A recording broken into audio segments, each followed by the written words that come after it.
এক পক্ষ আরেক পক্ষকে রাজপথ থেকে সরিয়ে দেওয়ার জন্য প্রাণপণ লড়াই চালিয়ে যাচ্ছে।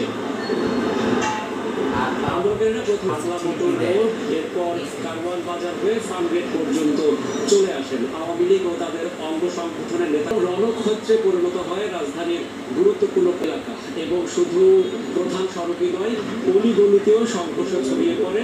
এক পক্ষ আরেক পক্ষকে স্থাপনায় নয়, বেসরকারি বিভিন্ন স্থাপনা দোকানপাটেও আগুন দেওয়া হয়। রাজধানীর ধানমন্ডির ইউলোর শোরুমেও আগুন ধরিয়ে দেয় বিক্ষোভকারীরা।